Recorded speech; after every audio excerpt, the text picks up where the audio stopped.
Welcome back to the McCoy Leadership Podcast, elevating your impact through valuable insights and conversations about leadership.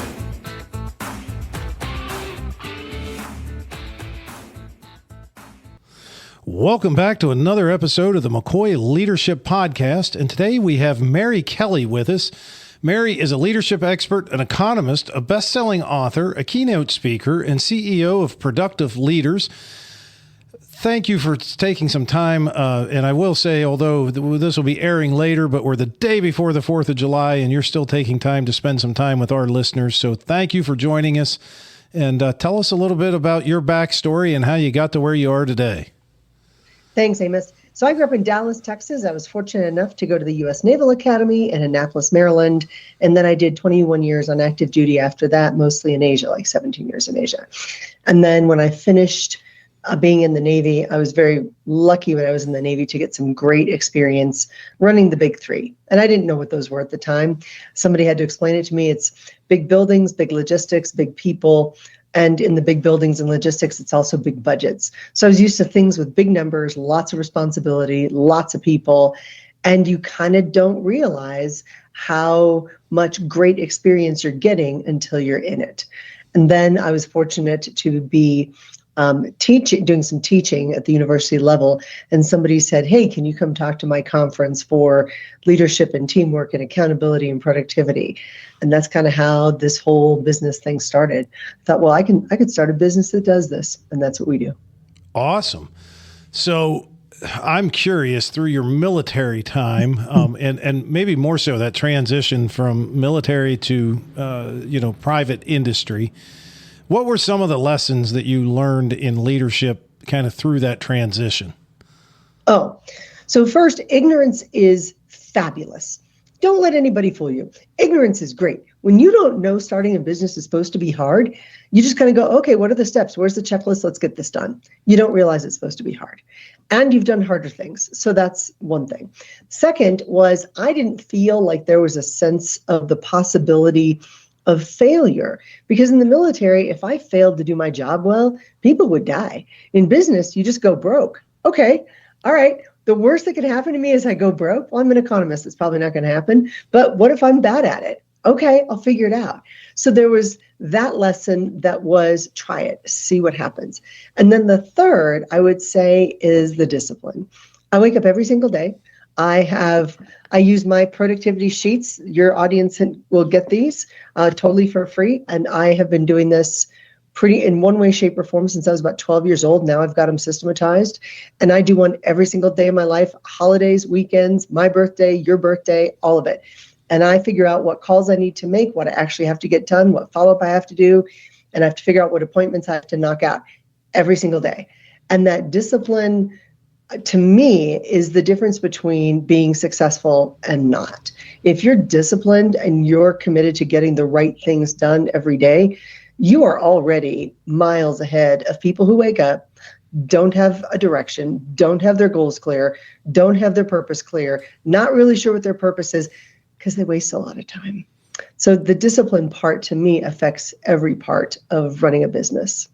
So you're insinuating not only do you have to create the plan, but you need to have the discipline to follow through. See, here, all Crazy, this, right? All this time I've been creating the plan, but I didn't know I had to do it.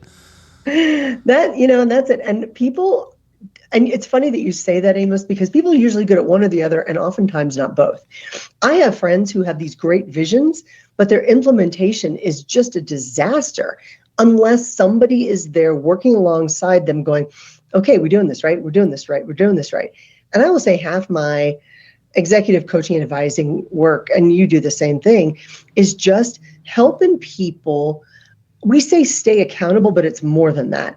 It's talking through what's got to get done. It's going, okay, so who's the best person for that? Are you the best person? Chances are very likely you are not the best person. Can we find the best person? How much is that going to cost? What's it going to take? How fast can we get this done? And it's all about managing your scarce resources. And everybody thinks it's money. It's not. It's your time. I've never, well, that's not true, but very rarely do you hear somebody say, boy, I need more money. it's almost always, I don't have enough time. I can't get to it. There's only so much time in the day. And we're probably all guilty to some extent of that.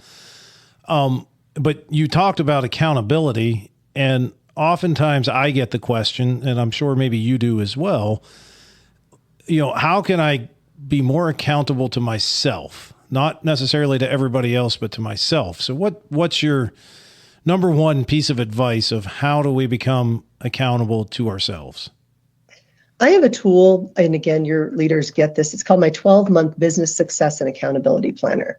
And this was such a common problem that Amos, went back to my Navy training, and I said, okay, if I was going to solve this problem for all the people who work for me, what would I do?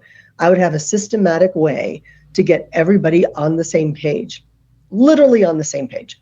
So I created this 12-month business success and accountability tracker.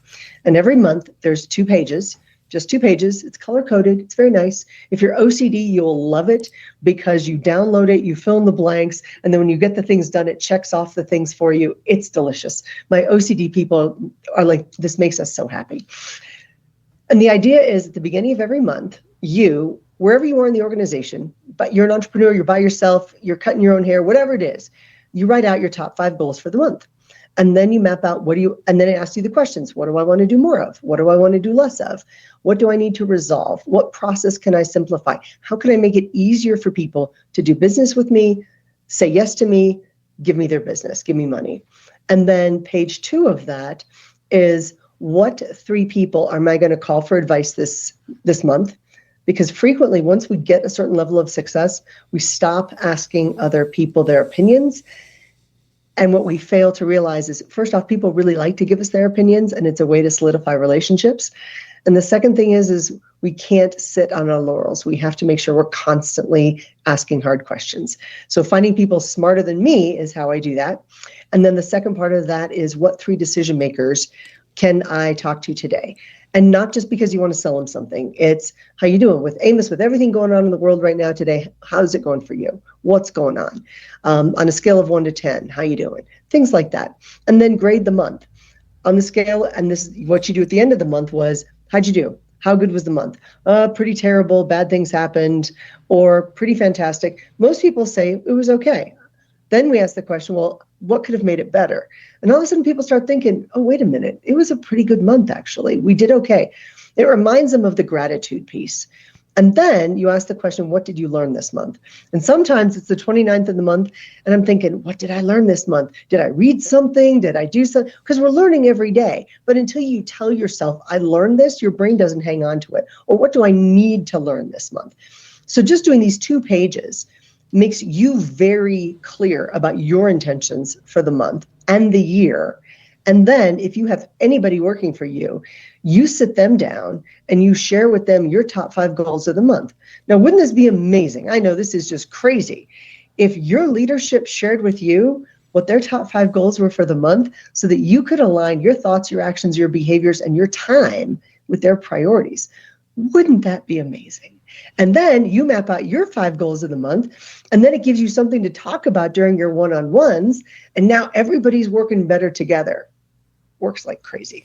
So I do that on a monthly basis, and then I do the productivity sheets on a daily basis.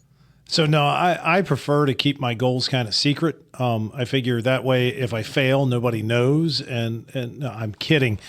But that's what a lot of people do. Yes. They do not want to share those goals, because then if they don't do it, then they have to tell people that they didn't do it. I often, when people ask me that question about staying accountable to themselves, I say the first step is, admitting what you're trying to do. Because, so often, to your point, people don't want to share what that goal is, because once they do that, they know they are accountable. And then on the flip side, you have other people that maybe share way too much. And so I'm curious what your thoughts are, with your system. Where do you draw the line? Where do you say, okay, this is what I need to share with my team, and this is what I don't. Roddy Gabreth once said, just because it was said, just because it happened doesn't mean you have to tell that part of the story. So can you share too much? That is true. I think you can share too much personal information. Everybody's all about being vulnerable and authentic and all that. Okay, the fact, if you've got a problem with your teenage kid and you're telling me what's going on with your teenage kid, and I'm thinking you're a pretty terrible parent, that is not helping me at work think more of you. I am going to think less of you if you can't manage, certain aspects of your life. Now, if you're asking me this because I've been around young people for most of my life, I've got a lot of experience in this thing, that's a whole different thing. But sometimes people feel, believe, think that sharing personal information will get them closer to other people. This may be true, but you got to be a little careful about that, because sometimes it can either lead to resentment. I watched this happen the other day where somebody was trying to impress a group of people, and he just went on and on and on about how amazing his wife was and how amazing his 5 children were and how amazing his glamorous life was and how amazing, and people were just getting mad at him. They're like, okay, man, you need to stop talking. So, when we're making our goals, I like, if you're going to share them at work, they should be work related. You can be like, I'm going to lose 5 pounds this month. Well, good on you. But I'm really not going to align my thoughts, actions, and behaviors to you losing 5 pounds. Makes sense. I sometimes I run into people from the, we'll say the floor level, maybe manufacturing or something of that nature. And when you're talking with them, when people overly try to be vulnerable, it comes out. And many times you hear things from the other folks on that team, like, I'm here to do a job. I don't want to know what's going on at home or, those types of things. And so I'm sensitive to the fact that you can go maybe too far with wanting to do that. Now, at the same time, in today's culture, there seems to be a new drive, that to some extent you need to treat your people like people, which I know is kind of a novel idea. And I'm curious because you spent time in the military. And there, I don't want to say people aren't treated like people, but there is a definite hierarchy, or a chain of command that you need to work your way through. And I'm assuming, I'm not from the military, but I'm assuming that that's pretty clear from day one, that here's your chain of command and what you need to do.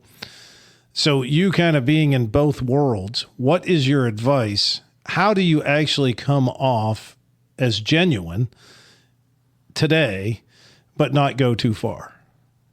It's a good question. So in the military, surprisingly, I knew more about my people, not less. And here's why. You're living with them. You're living with them 24/7. You're out on a ship. You're out on a submarine. You're flying 13-hour missions. You're deploying with them for 6 months at a time. You're together a lot. You know what's going on in their life. You know who's having a baby, who's got marital troubles, who's trying to get their online degree, who's reading the James Patterson novels. Like, things about people. And then as a boss, the thing about the military is we're way more holistic about the whole person. You're expected to know all about your people. What are their educational goals? What are their career goals? Do they eventually want to move back home to Pennsylvania because that's where their family is? Is there something you can do to help them out? Like, you have to look at what makes the family, I use the term happy because it really is happy. What's going to be best for that soldier, sailor, airman, or Marine's family? Because that ultimately decides whether or not they're going to stay in or not. So you are involved in that.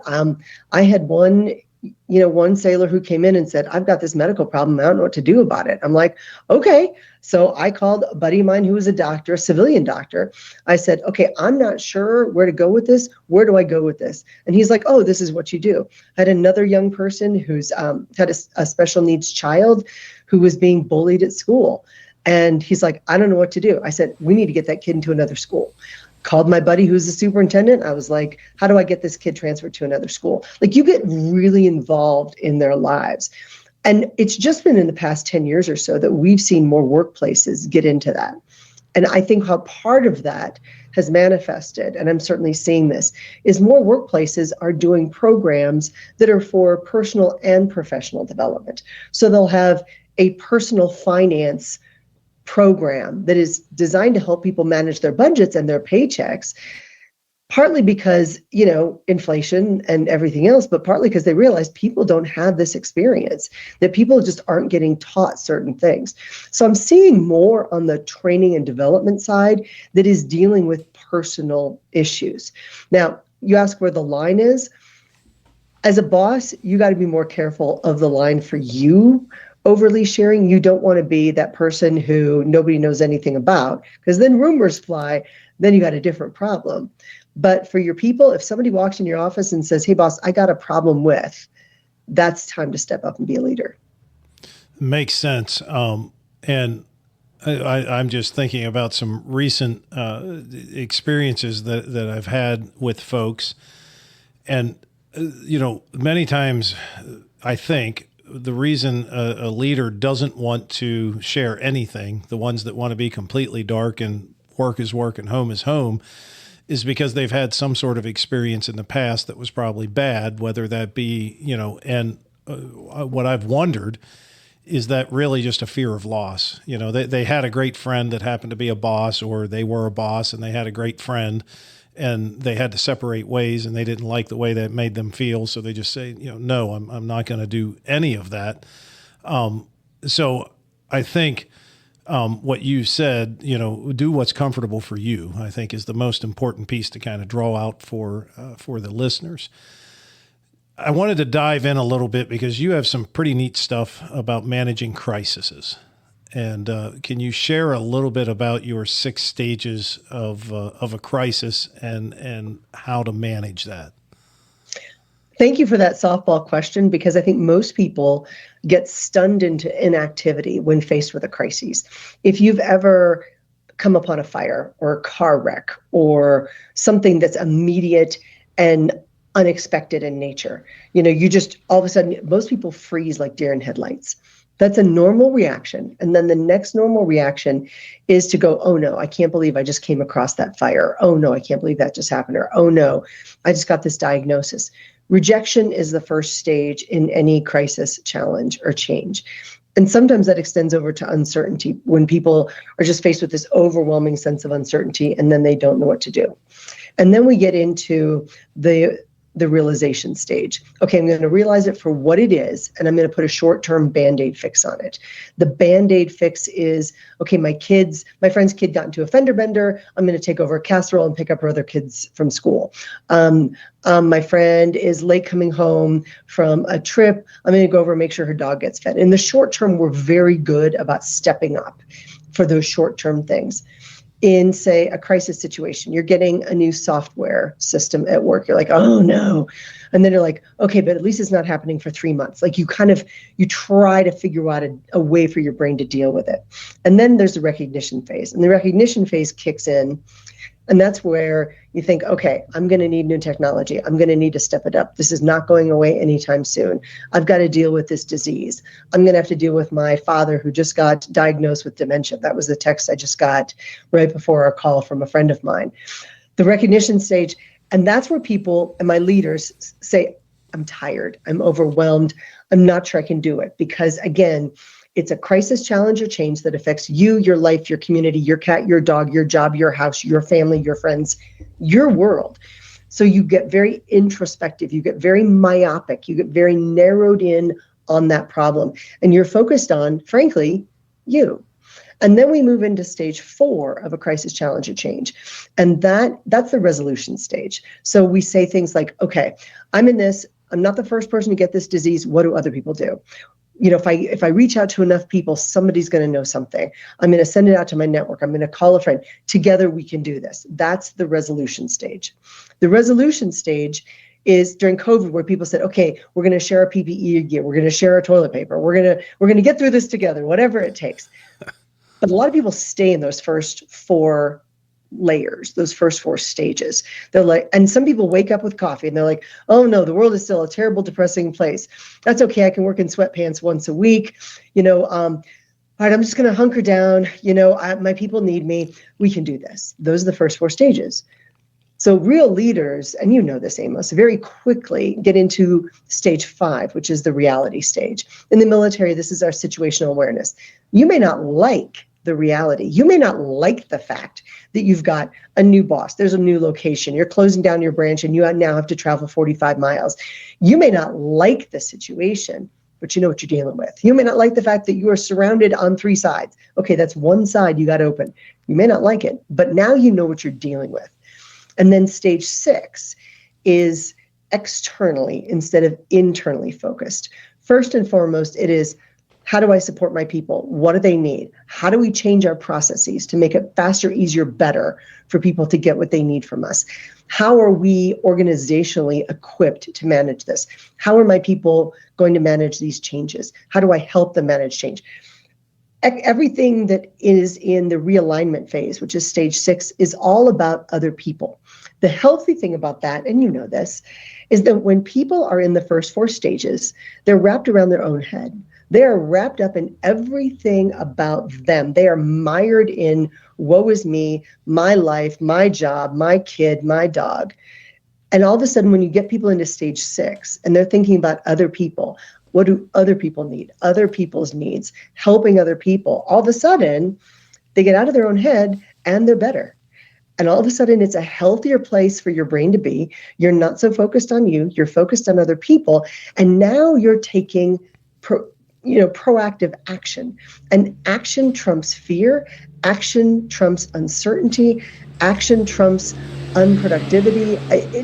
Action is so valuable. When I have a program I do that is specifically about organizing your important life documents. Hi, you could die, you probably will, so you should get your stuff together. It is one of the 3 legs of the 3-tiered stool in my overall succession planning. One's the organization, one is how you level up your people, one is all about your stuff. And in that, I've done that program for people in their 80s and 90s. And they tell me, they say, I'm afraid of dying. I say, okay, then you need to take action. Because if you can take action, you're taking control and you're not letting things happen to you. You are making the things happen. And all of a sudden, you see the fear melt away. And I'm seeing that in business too. When we can give people the right action to take, the fear melts away, the uncertainty goes away, and now they're able to deal with the challenge and the change. So as I was listening to that, one thing that kind of hit me is when you're obviously in the military, your idea of a crisis is much different than ours. And you alluded to this at the beginning that, if you fail here, you're going to go broke. And if I fail over here, I might die or my team might die. With that being said, what I was kind of thinking, I think you stated that people most of the time kind of stop within those first 4 stages. And the difference being going that extra couple of steps obviously takes more effort. And I'm kind of going in a slightly different direction, then we'll come back, but I'm curious, from a burnout standpoint, what do you do in the military to thwart against burnout? Because you guys don't have a choice is what I'm really getting at. Like if you're in a crisis, you got to keep moving forward and got to keep, doing the right steps to get to wherever the end is, which is out of the crisis. So what do you do? And is burnout an actual problem within the military? Oh, of course it is. And that's why we have leaders. And that's why there's leadership. If everybody almost was showing up, doing their job perfectly, we kind of wouldn't need you or me. They wouldn't need us.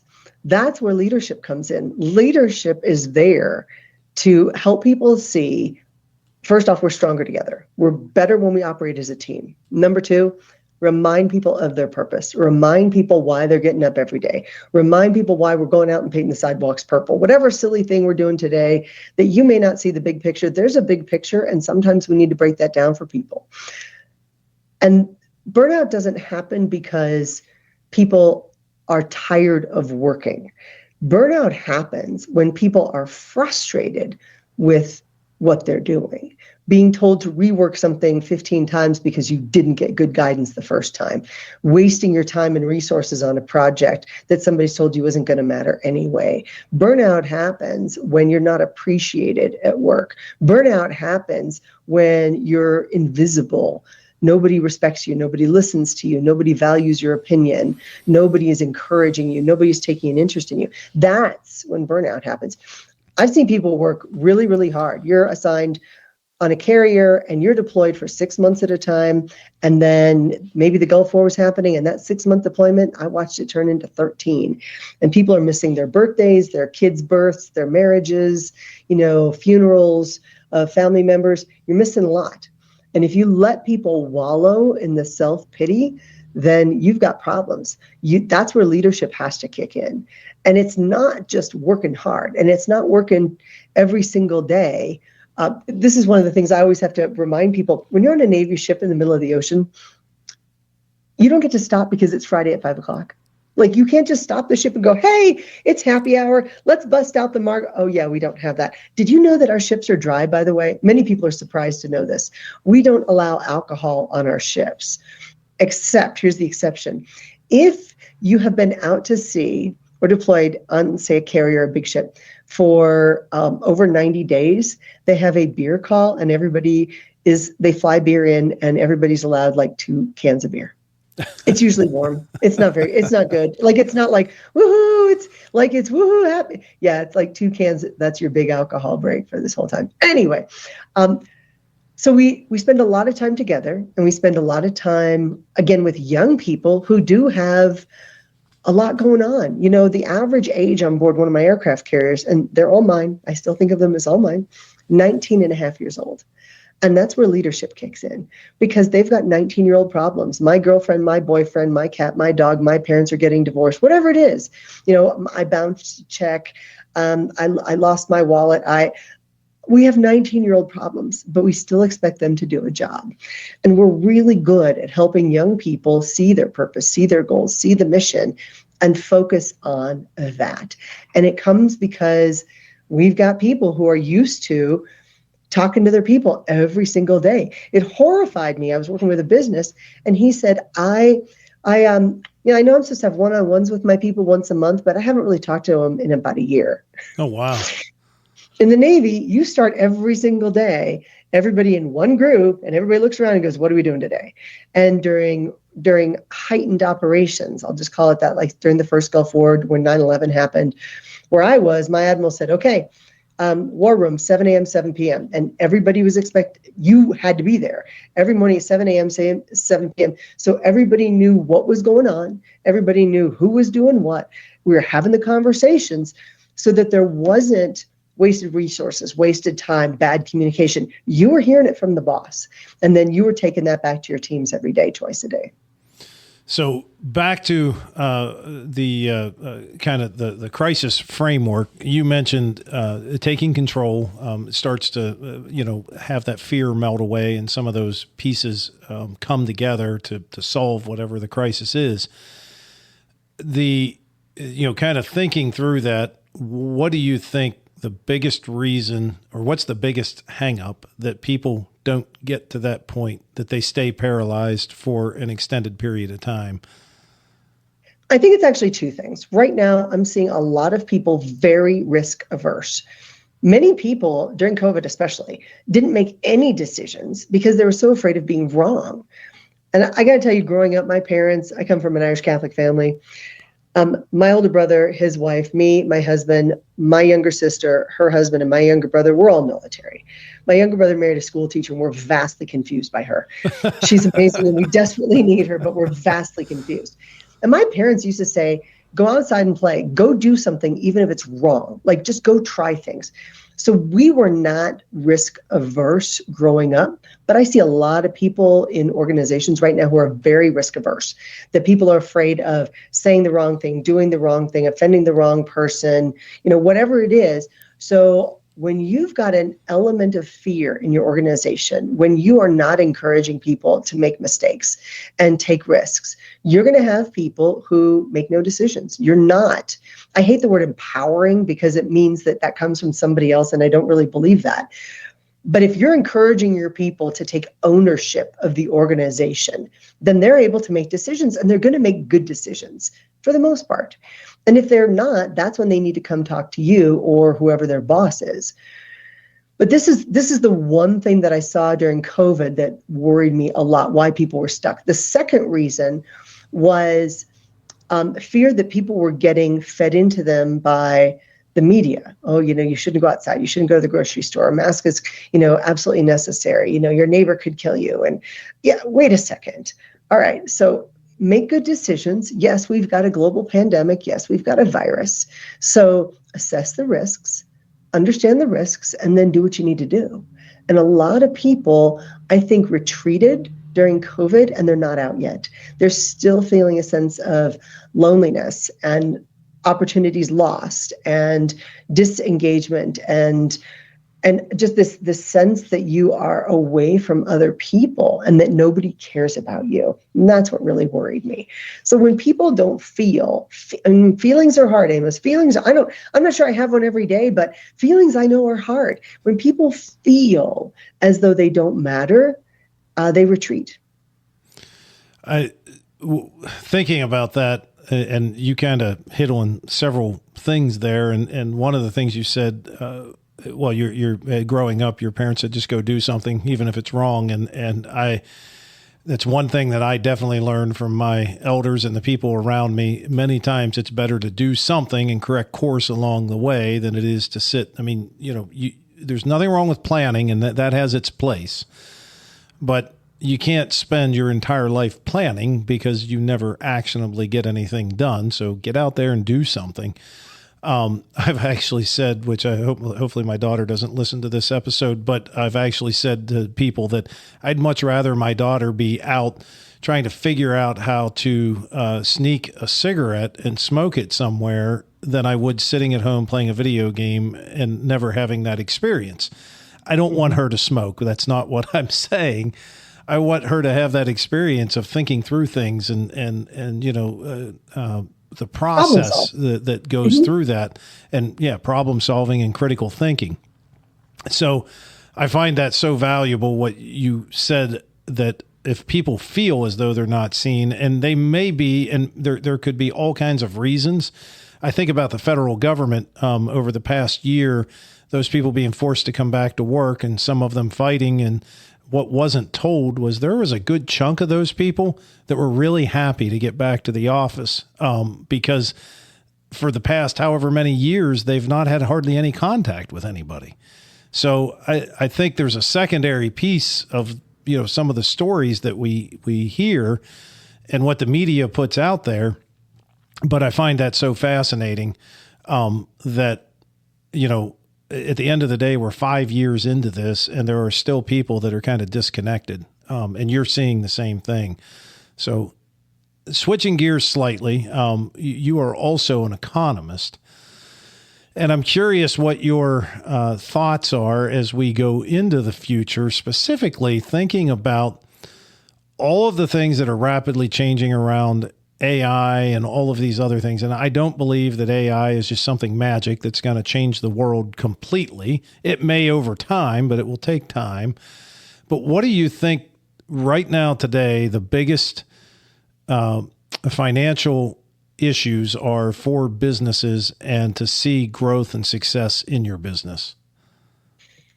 Thank you again for that softball question, because of course I love that. Yeah, I've got a PhD in economics and I taught economics at the university level for a couple decades. So I love this. And for many business people, they ignore economic environment things because it's hard. And it's hard to figure out where to get good data. And it's hard to figure out what to do with the data once you get it. So just a couple things as we start. The United States in 2025 is doing okay. Highly technical term, econ term. Our unemployment right now is at 4.2%. Our inflation rate is at 2.4%. That's good. We have 7.4 million jobs right now today that we cannot fill.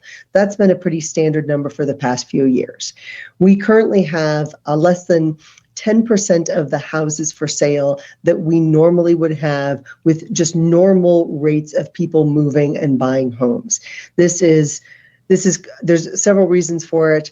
The interest rates at right now, a 30-year fixed mortgage is 6.5%. People go, oh, that's so expensive. No, it's not. Remember the 1980s. Remember 18% interest rates. If you need a house, buy a house. You can refinance it later if rates go down, but you got to live somewhere. My young people, I mean my 20 to 40-year-olds say, well, I can't afford a house. That's not really true.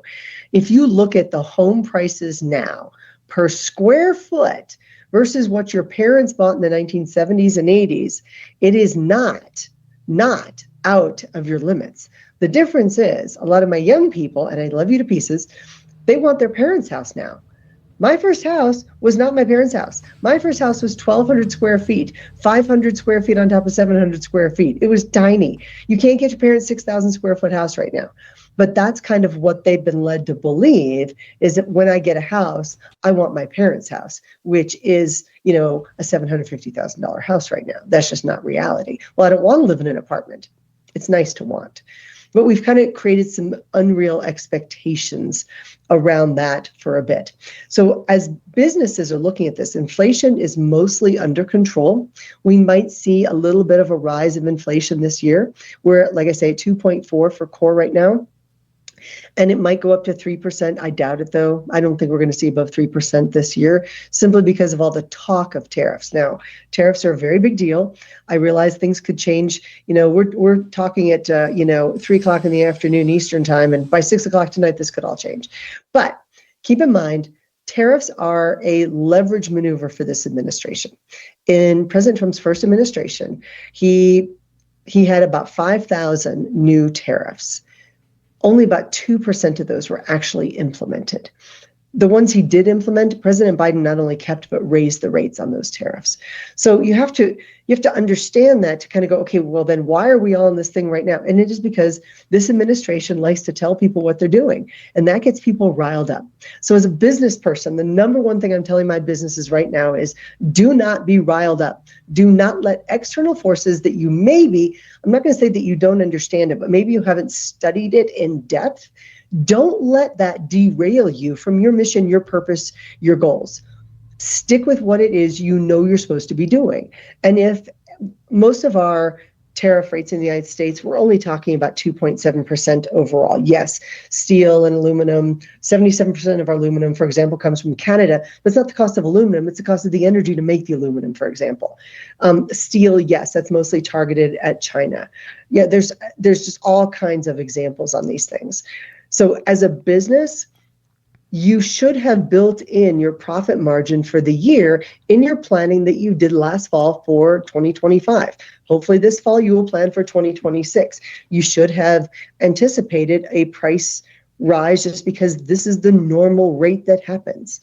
So plan for what you know is likely to happen and use good information. Now, where I think businesses are surprised is when inflation kicked in, and it kicked in from January 2020 to really the end of 2023 was the big rise of inflation. 2020, 21, 22, and 23, those 4 years. This, by the way, that's not a political thing. This is mostly driven by COVID. The issue there was, for example, a family of 4 saw their groceries go up by 32%. Well, their paychecks weren't going up by 32%. They saw the price of housing go up. And even if you already owned your home, and you couldn't control this, your property taxes went up, your insurance went up, your maintenance costs went up, all that went up. You were surprised by that. Maybe you had a car loan, maybe you had to replace a car. Now you've got another car loan. The average car loan today is over $750 a month. That's a lot of money. 4 years ago, I would have told you, Amos, I'm worried about people who make between about $30,000 and $75,000. Why? Because under $30,000, there's a lot of programs that's going to keep you afloat and you're going to be okay.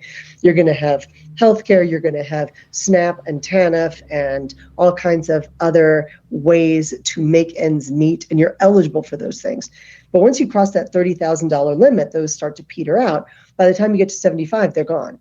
Well, $75,000, which the average income in America is about $62,000 income, not household. The median, which is the middle household income, is right around $80,000. That's where I get worried, and here's why. At $80,000, you're paying taxes, you're paying a mortgage, you've got a car payment. Remember, 65.5% of Americans own their own home, which means they're making mortgage payments. That is our middle class. And all of a sudden they saw the price of everything go up. Childcare went up to about $1,000 a month on average per child, if you can get it. Utilities certainly went up. Like I said, insurance rates went up. In certain states like California and Florida, it's harder than ever to get insurance. And when you do, then now they're mandating that you get flood insurance, even though there's not been a flood there for 99 years.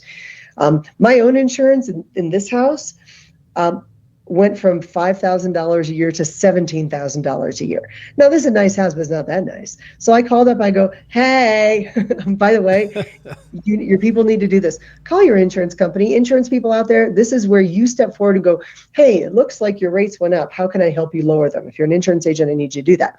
But call your insurance company and go, look, this is untenable. What do I need to do? And with a few little tweaks, I was able to bring it back down to something very, very manageable. So this is where businesses need to understand your people are hurting. Now I worry about people between $30,000 and $150,000. And people say, Mary, how can people not live on $150,000? And the answer is it's easy. You got 2 car payments, you got 2 kids in college, maybe you've got a kid, that needs some special tutoring, maybe you're playing travel ball, maybe you're taking care of your aging parents. You're just squeezed hard. And those are the people I'm worried about now. In January of 2020, 49% of Americans were living paycheck to paycheck. Now it's over 70%. So if you're a business right now, you got to help your people. I'm not saying give them a pay raise. You probably already did that. The average pay raises the last couple of years have averaged about 4.1%. Unless you're in hospitality transportation, then it was much higher. But help your people by giving them the tools they need to manage their finances. Give them some personal finance resources. In your company, you've probably got somebody who's managing your 401k or SEP plan and your IRA. Ask them to come in and do a program for your people. Like, give your people tools and then let them know you've got tools to help them. So those 2 things. If you're a business, run your business. Control the things you can control. Don't worry about the things that you can't. If you're not good at planning your business, that's where you need a little help. Call somebody who's good at it. But run your business like a business. And second, understand a lot of your people are living paycheck to paycheck, and you got to help them out. So thinking through all of that information, which was a lot, what first comes to mind for me is one, oftentimes when talking to people, we hear about the labor shortage, which today there are more people available to work than what there are jobs in most areas today. Now, I did not say that they are trained for those jobs, but there are more people available to work than what there are jobs. We believe, if we look at demographic information, the MZ report, Lightcast, I believe, is another one. But we believe in a lot of industries, specifically construction, manufacturing, and some of those types of industries, at least 25% of the working population today could retire in the next 5 years. Now, all of these cost of living issues very well may keep some of those people working, maybe instead of for 5 years, for 10 years, which is not a great answer because inevitably we're still going to see this.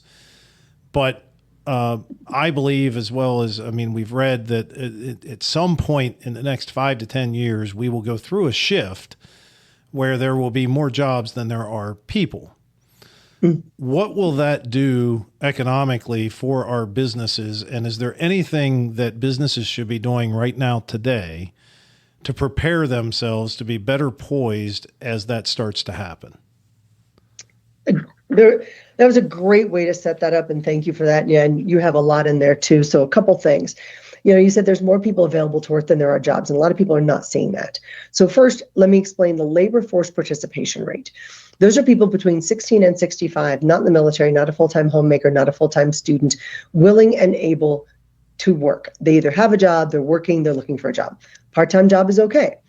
There are a lot of those people. The labor force participation rate measures the people who have jobs and divides it by the people who don't, who are in the labor force. Right now, you're correct. We do have a low labor force participation rate.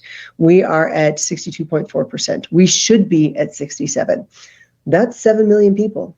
That's 7 million people who should be out there working. They would fill that 7.4 million jobs that we keep floating around, that people go, oh, well, I wasn't really going to maybe hire that job anyway. But so it's very, very close. We've got the people. They're just not working.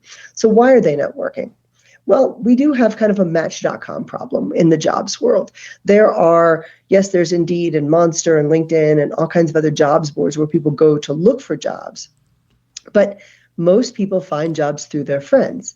And you and I both know we are the sum of the 5 people around us. And if you are not surrounding yourself with people who are successful, like-minded, all that, it makes it harder.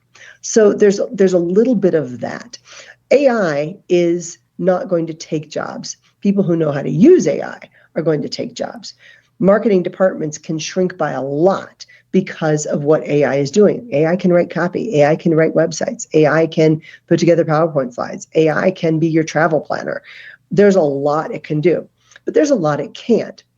It can't lead people. It can't manage your people. It can't have one-on-ones with your people. It can't listen with your people. I don't care what people say. If you've got an AI boyfriend or girlfriend, that is not a real relationship, people. It is not. Sorry, not. I know the truth is hard. So am I worried about where the labor force is going? I'm more excited by it. And as an economist, we're always doom and gloom, and they do call us the dismal science for that reason. But I'm excited by it because AI is just another tool. I mean, so let's change for just a second. I really admire our pioneering forefathers and mothers who somehow decided, hey, it would be a great idea. Let's cross the country in a covered wagon, knowing it's going to be hot, not having enough food or water, not knowing what's out there. Let's just get in a covered wagon and go. There's no roads. There's no gas stations. There's no 7-Elevens along the way. We don't know what we're going to have. I think these people were just brave and crazy all at the same time. And then they look around and they go, hey, we'll stop here. What would have been great? A reciprocating saw. That would have been amazing. But they didn't have that. Think of how great the pioneers' lives would have been if they'd had a reciprocating saw. That would have been amazing. That's AI. AI is the saw. AI makes things better, easier, faster, stronger. If you're worried about data getting out, you create your own, you can create your own personal chat GPT for search. We've got one. You can create your own closed bot system. You can do this, but it's about sharing the information with the people you want and then guarding the information against the people you don't want to have that information. And there's a lot of people who are worried about AI because they don't understand it. There's a lot of people who think it's going to go into people's lives and steal their privacy. But the capabilities for what it can do and how it can learn are amazing. They guesstimate, and I want to get to the baby boomers, 25% of the workforce will be retired in 5 years. Yes, because the baby boomers, folks, they started turning 65 in 2011. By 2030, they'll all be over 65, all of them. And to you baby boomers, y'all have put in your dues. Retire, do it. Learn to fish, learn to golf, pickleball. It's awesome. I'm just saying, get out there and do this. Turn the businesses over now. Have a good succession plan. Your Gen Xers, here's the thing. They're watching you boomers, and they're going to, if y'all don't retire and give us the reins, we're going to beat you to retirement. And a lot of them are.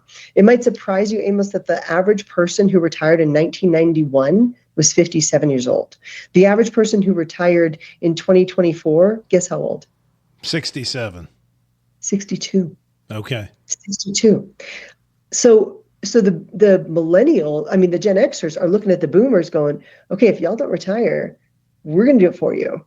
And then the millennials are then, they're the old people if you're the millennial, and they're like, just get out of the way. You're basically a boomer with less gray hair. Just get out of the way. And I don't blame them. They're the biggest generation. They're taking over the world. They're not scared. And we need to stop, like the Xers and the boomers, need to stop treating them as children. They're grown-ups. They're making decisions. They're running companies. They understand things. They've got this. It's okay to train them to take their job and you go retire. So all great information, and I'm just sitting here thinking about it. We should get back on and do about a 2-hour session for people, just kind of diving into demographics, workforce solutions, and some of those things, because I could keep going for another hour easy. But before we go into our last little part of our segment, I want to make sure we give everybody an opportunity. Where can they find out more about you? Where can they get in touch with you if they're eager to interact with you? And I need to tell you, I respond to my own emails, not a bot, not an assistant, not anything like that. So if you email me, you're going to get me. My website is productiveleaders.com. My team is productiveleaders.com, because who wants an unproductive leader? I am Mary at productiveleaders.com.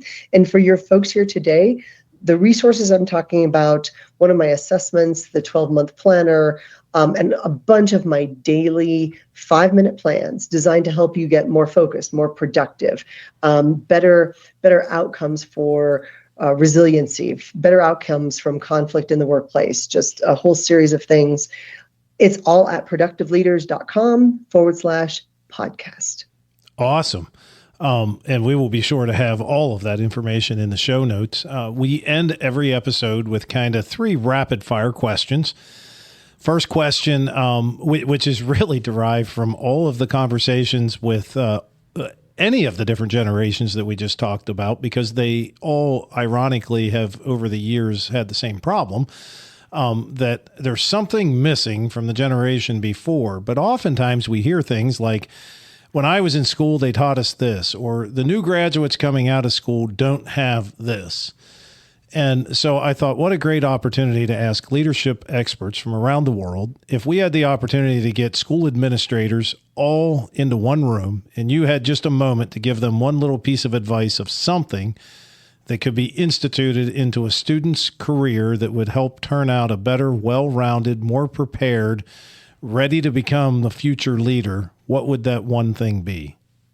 Have high standards and high expectations, and push students to do the tough things. They can handle it. Your top talent right now is desperate for you to challenge them. The next 10%, they're scrappy. They'll figure it out. You're not serving the bottom percent right now at all. A lot of them are winding up in a system that is leading them nowhere. If they were held to higher standards and your expectations of them are high, they will rise to those expectations. I love it. Second question, over your career, what's been your go-to book that maybe you've continually went back to and got good insight out of? Peter Stark, The Competent Leader. Peter Stark is out of California. He wrote this with Jane Flaherty. It's called The Competent Leader. It is not the most exciting title. He knows this. We've discussed it. I read this book, and it is for mid-level managers, beginning managers. It's brilliant. It is the Bible. And I've written 20 leadership books, and I go back to Peter's when I have an issue. And then I was so impressed with him. We got together and we co-authored a book together. So I've been a fan of his for years before I got to write a book with him. Awesome. Thank you for that.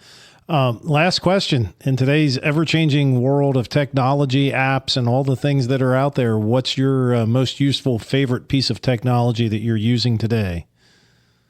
Okay, my favorite app is called TripIt, because it's a travel app and it automatically curates my hotels, my flights, my rental cars, my meals, my programs, all into one itinerary that even when the Wi-Fi is bad, it allows me to pull that up. So that is my favorite app right now.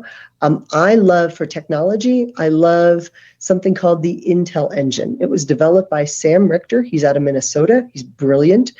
And when I need to send clients something, when I'm trying to do a follow-up, when I'm trying to be valuable to a client, the first place I go is Sam Richter's Intel Engine. I can figure out what's going on in their industry, what's going on in their company, what their pain points are. At one point, I sent somebody a note, and I was like, hey, congratulations on this award. They're like, we're getting an award? And no, it hadn't filtered down to them in the company yet. So when you can be that person who provides valuable information, you're a partner now, not a vendor, and that's good. Awesome. I'm even writing that one down. I'm going to have to go check it out. Sam Richter, the Intel Engine. Well, Mary, thank you so much for taking time out of your day to spend with us here today. We appreciate it. Hopefully we can get you back on again in the future, but thank you so much. Amos, thank you so much for a great afternoon, and I look forward to getting us together again. Awesome. And for our listeners, if you've enjoyed this episode, please go check out some past episodes. There's a lot of great content there. And don't forget to follow us on whatever platform you're listening so that you can get updates and alerts whenever new episodes come out each week. Until next time, we appreciate all of you.